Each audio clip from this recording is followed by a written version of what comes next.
Gatot Subroto menempuh dua pendidikan militer di masa yang berbeda. Ia menjadi KNIL di masa Hindia Belanda dan masuk peta di masa Jepang. Demi militer, ia mencurahkan perhatian sepenuh-penuhnya. Ia pun menggagas terbentuknya Sekolah Militer Gabungan Seluruh Angkatan, Akademi Angkatan Bersenjata Republik Indonesia (AKABRI). Gatot Subroto mula-mula bersekolah di Europese Lagere School (ELS) tetapi dikeluarkan sebab berkelahi dengan seorang anak Belanda. Oleh karena itu, ia masuk ke Hollands Inlandse School (HIS). Setelah tamat, ia tidak meneruskan ke sekolah yang lebih tinggi, tetapi bekerja sebagai pegawai. Ternyata hal itu tidak cocok dengan jiwanya, dan pada tahun 1923 ia masuk sekolah militer di Magelang. Selesai pendidikan militer, Gatot menjadi anggota KNIL dan bertugas selama 5 tahun di Padang Panjang, dengan pangkat sersan. 2. Selanjutnya ia dikirim ke Sukabumi untuk mengikuti pendidikan Marsose, kesatuan militer dengan tugas-tugas khusus.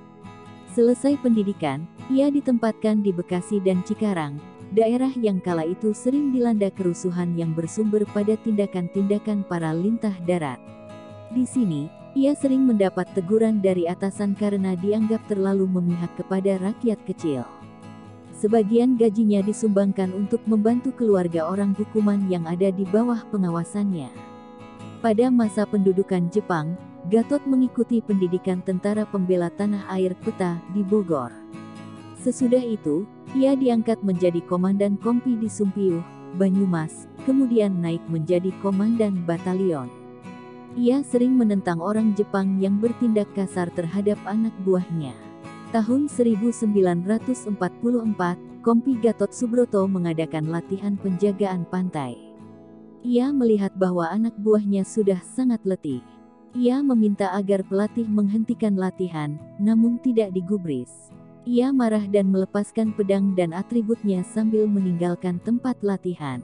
Sesudah Indonesia merdeka, Gatot memasuki Tentara Keamanan Rakyat (TKR), yang kemudian berkembang menjadi Tentara Nasional Indonesia (TNI). Ia dipercaya memegang beberapa jabatan penting. Pada masa Perang Kemerdekaan tahun 1945 sampai tahun 1950 ia pernah menjadi Panglima Divisi II, Panglima Korps Polisi Militer, dan Gubernur Militer Daerah Surakarta dan sekitarnya. Dalam jabatan terakhir itu ia menghadapi peristiwa Madiun Affair yang meletus pada September tahun 1948. Sesudah pengakuan kedaulatan, ia diangkat menjadi Panglima Tentara dan Teritorium 4 Diponegoro. Pada tahun 1953 Gatot Subroto mengundurkan diri dari dinas militer. Akan tetapi, 3 tahun kemudian ia diaktifkan kembali dan diangkat menjadi Wakil Kepala Staf Angkatan Darat. Ia ikut menangani pemberontakan PRRI Permesta yang melanda daerah Sumatera dan Sulawesi Utara. Pada masa akhir pengabdiannya, ia telah menyandang pangkat Letnan Jenderal.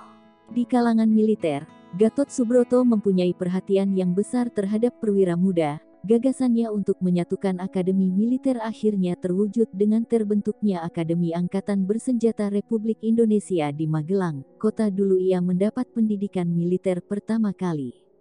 Ia meninggal dunia dalam usia 54 tahun dan jenazahnya dimakamkan di Desa Mulyoharjo, Ungaran, Semarang.